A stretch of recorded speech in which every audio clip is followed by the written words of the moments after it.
श्रीमद् भागवत कथा सुनाने जा रहा हूँ, जिसमें गौकर्ण और धुंधली की कहानी है। उसमें जो है गौकर्ण और धुंधली का जो कथा कहा गया है सुख सागर में, भागवत में, उसमें 7 दिन तक अगर है जो हम लोग भागवत गीता करते हैं और उस पुराण को सुनते हैं तो हम लोग इस जीवन मरण से भी मुक्त हो सकते हैं। कहने का मतलब परमात्मा को प्राप्त कर सकते हैं और वैकुंठ लोक को जा सकते हैं। तो उसी में एक तुंगभद्रा नदी है जो कि दक्षिण दिशा, भारत के दक्षिण दिशा में तुंगभद्रा नदी पाया जाता है। वहाँ पर एक आत्मदेव नाम के उत्तम नगरी है, समझ गए। वहाँ पर उत्तम नगरी है तुंगभद्रा नदी पर, और उसी में वहीं पर एक नगरी में जो है आत्मदेव नामक ब्राह्मण रहा करते थे। और आत्मदेव ब्राह्मण का पत्नी का नाम धुंधली था और उनका कोई भी संतान प्राप्त नहीं हुआ था। उन्होंने थे तो बहुत धनी व्यक्ति, लेकिन उन्होंने भिक्षाटन को अपनाए हुए थे। कहने का मतलब कि जो भिक्षा में जो मिलता था उससे भी जीवन यापन अपना करते थे। अपना धन भी था तो उसको भी लोगों को बांटते थे, देते थे। कहने का मतलब भगवान के प्रति उनका अथाह निष्ठा थी। लेकिन उनका जो पत्नी थी वो धुंधली या धुंधकारी, धुंधली का नाम है अत्याचारी, लड़ने झगड़ने वाला। हमेशा लड़ते रहती थी, हमेशा झगड़ते रहती थी, किसी को बात नहीं मानती थी, पति को बात भी वह नहीं मानती थी, वो हमेशा लड़ते रहती थी। तो उसी का नाम धुंधली था। वो उनका आत्मदेव का कोई भी संतान, उम्र बीत गया लेकिन कोई भी संतान उनको उत्पन्न नहीं हुआ। अब इस कारण वो वह बहुत दुखी रहा करते थे। दूसरा इधर पत्नी भी लड़ने झगड़ने वाली थी, अलगे उनका दुख था, माने जीवन में उनको सुख शांति नहीं था। वह अंत में जब पुत्र प्राप्ति नहीं हुआ, लाख उपाय किए लेकिन कोई पुत्र प्राप्ति नहीं हुआ, तो वह अंत में जो है तपस्या के लिए निकल गए या जंगल में निकल गए भटक पुत्र के प्राप्ति के लिए, किसी तरह से भी हमें पुत्र की प्राप्ति हो। लेकिन उनको जब चलते चलते एक जगह जब पहुंचे जंगल में तो वहां पर उनको प्यास बहुत जोर से लगा। तो एक तो सरोवर था, सरोवर का नजदीक उन्होंने पहुंचे, वहां पर पानी पिए, बैठे, विश्राम किए। उसी समय एक महात्मा उधर से चले आ रहे थे। महात्मा को देख करके आत्मदेव ने बहुत प्रसन्न हुए कि भाई हमरा तो पुत्र चाहिए, और महात्मा भी आ रहे हैं। उनको बढ़िया से बैठा करके स्वागत सत्कार किया, सरोवर से पानी भी पिलाया और उनसे निवेदन किया कि महाराज हम बहुत दुखी हैं, इतना दुखी हैं कि हम दुख के कारण घर छोड़ करके और जंगल में भटक रहे हैं। हमको पुत्र चाहिए, पुत्र प्राप्ति के लिए हमने यह मार्ग चुना है जंगल में। अगर किसी भी तरह से पुत्र प्राप्ति हो जाए तो मेरा हाव भाग होगा। लेकिन जब आत्मदेव का वो महात्मा जो थे, आत्मदेव का है जो कर्म ज्ञान है, जो वो अपना जीव शक्ति से पहचाने, देखे, चाहे हस्त रेखा हो या निरार का रेखा हो या कर्म रेखा हो, उन्होंने देख करके बताए कि तुम्हारा 7 जन्म तक जो है कोई भी संतान नहीं है तुम्हारे नाम से। 7 जन्म तक नहीं हो सकता है, 7 जन्म के बाद ही तुम्हारा संतान को उत्पत्ति होगा। लेकिन वो तो बहुत, उनको तो हमेशा जो है पुत्र के प्राप्ति के लिए हमेशा है जो प्रयत्न थे, और उनको कुछ झलक नहीं रहा था। कितनों ज्ञान दे रहे थे महात्मा, लेकिन उनको कुछ समझ में नहीं आ रहा था। हमको पुत्र प्राप्ति चाहिए। ज्ञान में कहते हैं कि संन्याते सर्वदा सुखम और संन्यास से दा सुखम, मिलता है संन्यास ग्रहण करो। संन्यास से सब सुख मिलता है। अगर संन्यास ग्रहण कर लो तो उसी से सब सुख मिलेगा। न तो जीवन में सुख है ही नहीं। उसमें महात्मा बताते हैं कि दीन कहे धनवान सुखी, दीन कहे धनवान सुखी, धनवान कहे सुख राजा। दीन कहे धनवान सुखी, धनवान कहे सुख राजा तुम्हारी। राज कहे महाराज सुखी, राज कहे महाराज सुखी, महाराज कहे इंद्र को भारी, इंद्र कहे चतुरानन, इंद्र कहे चतुरानन। दीन कहे धनवान सुखी, धनवान कहे सुखराज सुखी, चतुरानन कहे जान विचारी। हरि भजन बिना सब जीव दुखारी, दिन कहे धनवान सुखी, धनवान कहे राजा भारी। हरि भजन बिना सब जीव दुखारी।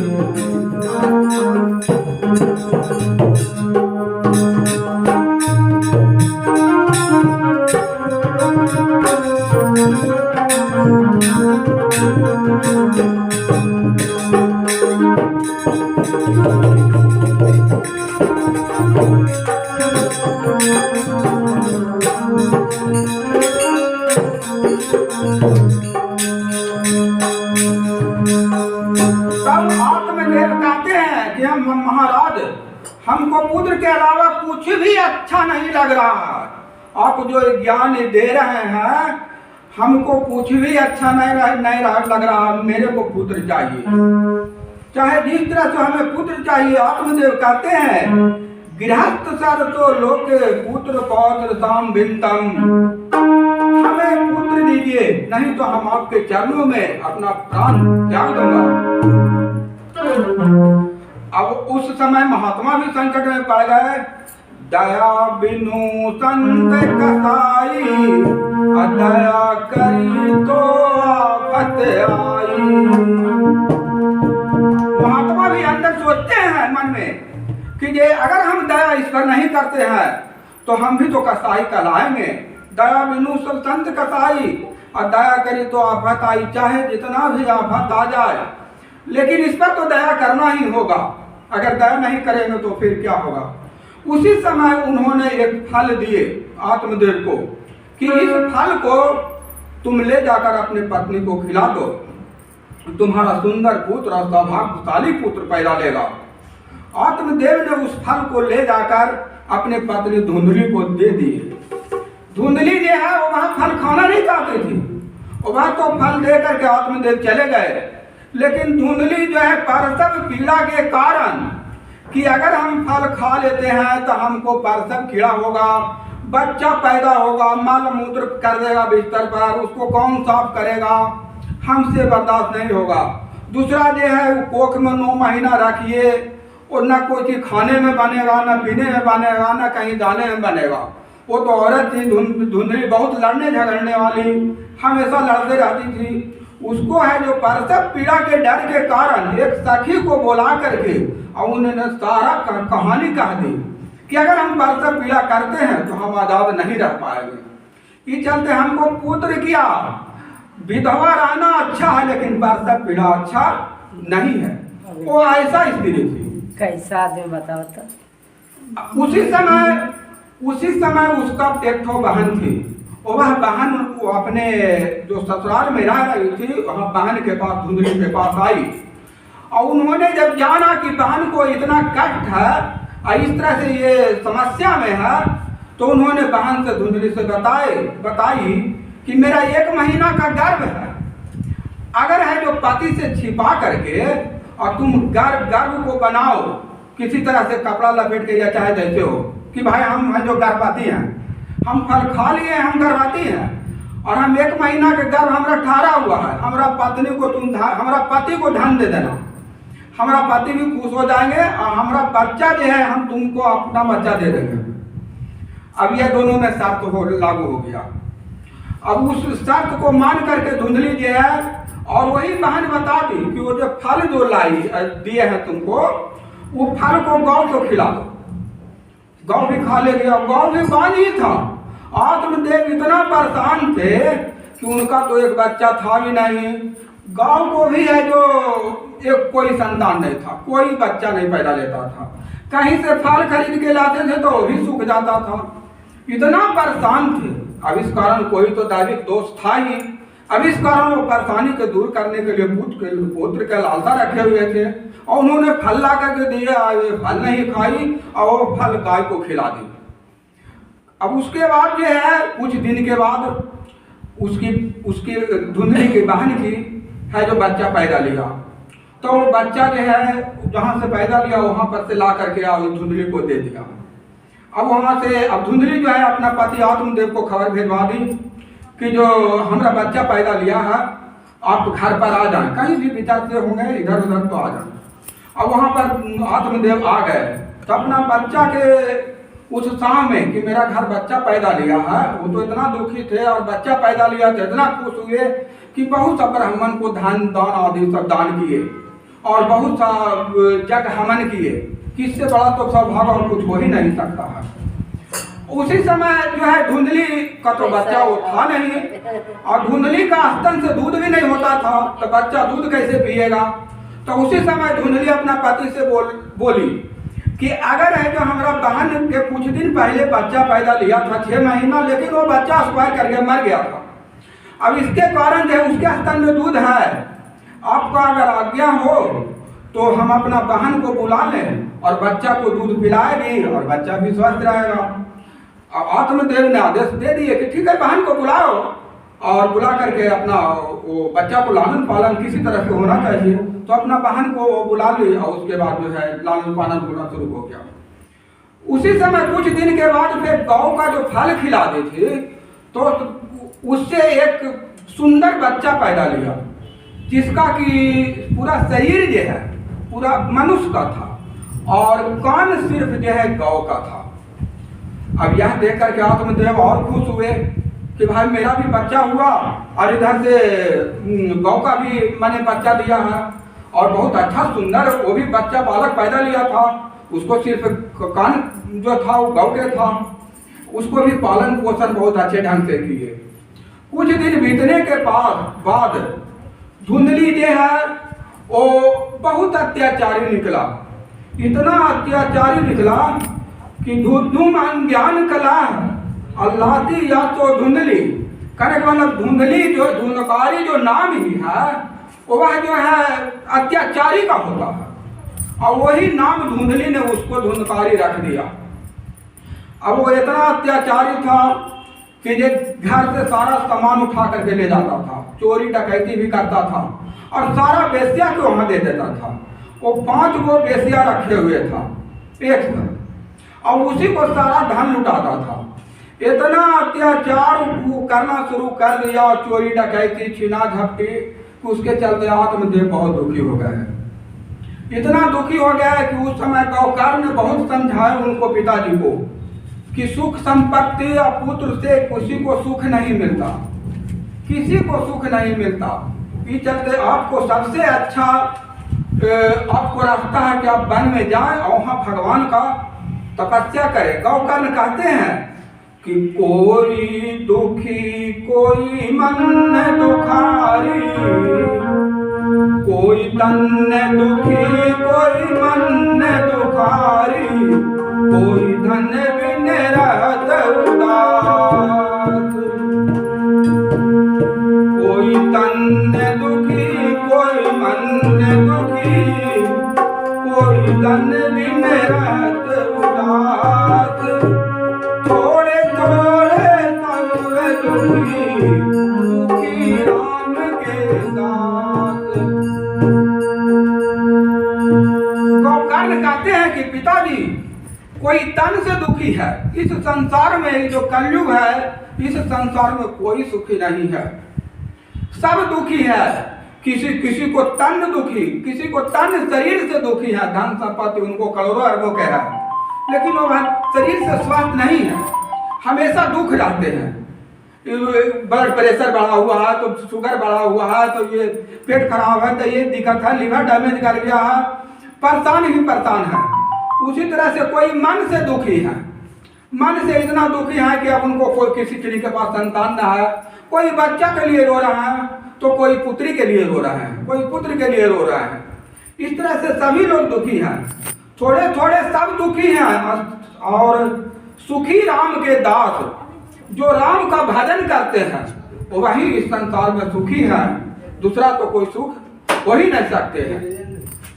इसमें 2 बच्चा हुआ था, गाय को जो बच्चा हुआ था, एक तो नेक हुआ तब रामदेव जो है तब आत्मदेव वो गौकर्ण को बात को समझकर आत्मदेव वन को प्रस्थान कर गए और उन्होंने वहां जाकर के भगवान के तपस्या में नारायण नारायण कहते हुए वह स्वर्ग को चले गए।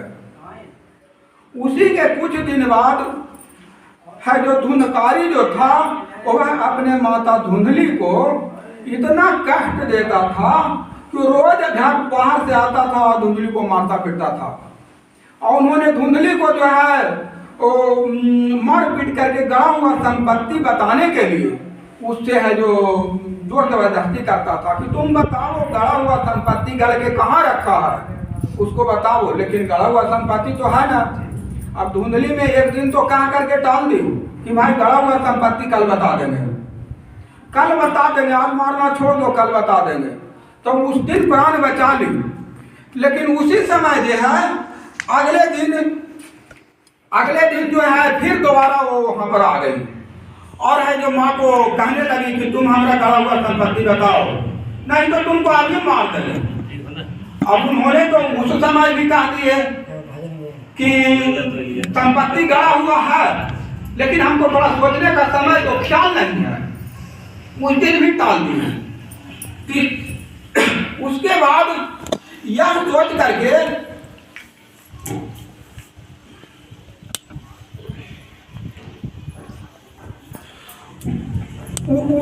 उसके बाद धुंधली यह सोच करके वह जा करके कुआं में कूद करके डूब मरी। यह चलते कि अगर दूसरा दिन भी अगर हम उससे बेटा से झूठ अगर बोलते हैं तो अवर तो बचने देगा नहीं। और उसने जो है वो कुआं में कूद करके अपने प्राण को न्यौछावर कर दी। उसी समय माँ भी चली गई और इधर आत्मदेव भी पिता चले गए। गौकर्ण तो महान पुरुष थे, माधव पुरुषोत्तम राम की तरह थे, उनको बहुत बड़ा कष्ट हुआ। उन्होंने सोचा कि यह जीवन बेकार है, अब हमें भी बाहर कहीं पर तपस्या के लिए चलना होगा। उन्होंने भी घर छोड़ करके निकल गए, काशी प्रयाग इधर उधर भ्रमण करना शुरू कर दिया। उसी समय कुछ दिन के बाद जब वह घर लौट करके आते हैं तो जानते हैं कि यह हमारा धुंधली जो भाई था वह भाई जीवित नहीं है। उसका कारण है कि धुंधली एक बार जो है बहुत सारा धन चोरी करके लाया और वह बेस्या के यहाँ चला गया और वहां पर रात भर को खा करके वहां पर भोजन कर करके अब बेस्ये के यहाँ सो गए। अब सो जाने के बाद जो है वो उसके बेस्या के घर वाले ने सोचा कि जो ये तो रोज जो है, पहले आपको शांत हो जाइए, पहले शांत होकर सुनिए। उसी समय जब गौकर्ण घर पर आए थे उसी समय जो है धुंधली तो पहले से मरा हुआ था ही और वहां पर आकर उन्होंने तरह तरह के स्वप्न में आए। गौकर्ण पड़े हुए थे तो गौकर्ण के धुंधली तरह तरह के स्वप्न में आ रहा था। कभी गौ का रूप धारण कर रहा था, कभी मनुष्य का रूप धारण कर रहा था, कभी प्रेत का रूप धारण कर रहा था। तरह तरह का स्वप्न में आने के बाद है ये गौकर्ण को यह संदेह हुआ कि यह मेरा भाई का आत्मा जो है बहुत बिछड़ रहा है, इसके लिए हमें बाहर जाकर के और जग तप हवन करना चाहिए। और जैसे गया है तीर्थ स्थल वहाँ भी पिंडदान होता है, पिंडदान कर देना चाहिए। उन्होंने यह सोच करके तुरंत घर से निकल गए और जाकर के पिंडदान आदि किए और धुंधली के लिए मुक्ति के लिए बहुत सा उपाय किए, लेकिन उसके बाद भी वह आकर के यहाँ पर घर पर आकर के उसके बाद फिर रुक गए। सब लोग मिलने के लिए आए। उसी समय फिर रात के स्वप्न आया, चुप रहिए ना अब चुप रहिए ना। और फिर जो है स्वप्न में देखते हैं क्या कि धुंधली फिर स्वप्न में आ रहा। तो गौकर्ण ने है जो प्रयत्न किए, भाई कि तुम कौन हो, तुम जो धुंधली है, तो तुम्हारा प्रयत्न के लिए हमने चारों तीर्थ गए और वहां पर तुमको मुक्ति के लिए हमने प्रयत्न किया, फिर तुमको मुक्ति क्यों नहीं हुआ? यह सोच करके उन्होंने जो है उससे पूछे, तो उन्होंने बताया कि मेरा मार्ग जो है हमने इतना पाप किए हैं, इतना कर्म किए हैं कि ये हम आप ऐसे मुक्ति हो ही नहीं सकते हैं, इसके लिए आप दूसरा कोई उपाय बताइए। तब उसी समय जो है गौकर्ण जो है सारे लोग ब्राह्मण को बुला करके और पंडित लोग के बुला करके उन्होंने मार्ग पूछे कि हमारा जो धुंधली भाई है इसको जीवन कल्याण कैसे होगा, इसको विपरीत से मुक्ति कैसे मिलेगा। यह सोच करके उन्होंने जो है लोगों से सलाह मशवरा लिए, लेकिन लोगों ने सलाह मशवरा नहीं माने और सलाह मशवरा नहीं मान करके उन्होंने जो है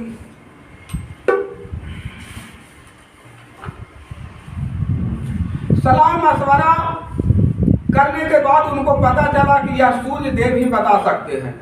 तब गौकर्ण जो है सूर्य देव के यहाँ गए और सूर्य देव को आराधना किए। तब सूर्य देव बताए कि तुम्हारा धुंधली का जो है जीवन प्रेत से मुक्ति जो है वो सुख सागर में जो भागवत कथा है, उसको साप्ताहिक कथा है, उसको अगर किया जाए और उसको अगर करते हैं तो उससे धुंधली का जीवन से मुक्ति मिल जाएगा। तब उन्होंने यहाँ पर घर पर आकर के और सभी पंडित ब्राह्मण को बुला करके और सभी को निमंत्रण दे करके उन्होंने साप्ताहिक कार्यक्रम को शुरू किया। और उन्होंने एक दिन में पहला कथा सुनाए तो उधर धुंधली भी जो है वो पास के गांठ 7 को रखा हुआ था, उस पर है जो वो बैठ गया। एक दिन कथा करने पर धुंधली का पहला गांठ टूट गया, दूसरा दिन करने पर दूसरा, तीसरा दिन करने पर तीसरा, चौथा दिन चौथा, पांचवा दिन पांचवा, छठा दिन छठा, सातवां दिन 7 गांठ टूट गया। उसके बाद जो है धुंधली के लिए जो है भगवान नारायण जो है यहाँ पर विमान भेजे और उस विमान पर बैठ करके धुंधली स्वर्ग लोक को चला गया और जीवन मरण से मुक्ति पा लिया। तो उसी समय जो है गौकर्ण को सभी लोग प्रश्न किए कि एक कथा महापुराण करने से 7 दिन करने से हम लोग भी सुने इस कथा को, लेकिन हम लोग को वैकुंठ धाम को नहीं गए, लेकिन ये धुंधली क्या ऐसा कथा सुना कि इसको वैकुंठ से है विमान आया और विमान पर बैठ करके वैकुंठ धाम को चला गया। तो उसी समय गौकर्ण है जो बताया कि आप लोग तन मन से नहीं सुने, आप लोग को जिस तरह से कथा को श्रवण करना चाहिए नारायण का, आप लोग श्रवण नहीं किए, इसी कारण से आप लोग के लिए विमान कोई नहीं आया। और धुंधली जो है बैठ करके वहां नारायण का भगवान भक्ति का श्रवण कर रहा था, वो प्रेत जोनी में था और भगवान भक्त का श्रवण कर रहा था। इतना ध्यान लगा के सुना कि भगवान उससे खुश हो गए और उन्होंने भगवान विमान भेजे और धुंधली को विमान पर लेकर के गए, अपने वैकुंठ धाम लोग को चले गए। तब सभी पंडितों ने एवं सभी है जो ब्राह्मण ने या सभी जो जितना लोग वहां पर मौजूद थे, सभी ने आग्रह किया कि हम भी वैकुंठ धाम जाना चाहते हैं, हम मेरा भी मार्ग है जो प्राप्त करें, एक बार और ये है इस साप्ताहिक यज्ञ का कार्यक्रम आयोजन करें, हम लोग सहयोग करेंगे और आपका भी उद्धार होगा और मेरा भी कल्याण होगा। यह सोच करके गौकर्ण ने सभी का विचार जान करके और उन्होंने फिर दोबारा साप्ताहिक कार्य शुरू कर दिया। और दोबारा साप्ताहिक कार्य करने के बाद, कथा कहने के बाद वह 7वां दिन पर तो 8वां दिन जो है, 8वां दिन जग हवन का कार्यक्रम रखा गया और जग हवन हुआ, भजन हुआ, कीर्तन हुआ, गान हुआ। भगवान भजन से भी खुश होते हैं, भजन भी उतना ही जरूरी है जितना कि प्रवचन। भजन हुआ, उसके बाद है ये बहुत सारा विमान वहां से आया वैकुंठ धाम से, और जो सही से श्रवण किए थे, कथा को सुने थे, वह है जो विमान में बैठकर वैकुंठ लोक को चले गए। यही गोकर्ण उसके बाद वहां से निकले और वह तीर्थस्थल पर निकल गए और वह जगह जगह इधर उधर घूर फिर करके वह ज्ञान देना शुरू किया, साप्ताहिक कार्यक्रम करना शुरू किए। इसलिए हम लोग को किसी भी कथा को ध्यान पूर्वक सुनना चाहिए। जब तक ध्यान पूर्वक नहीं सुनते हैं तब तक भगवान भी हम लोग के नहीं सुन सकते हैं। बोलिए श्यावर रामचंद्र भगवान की जय।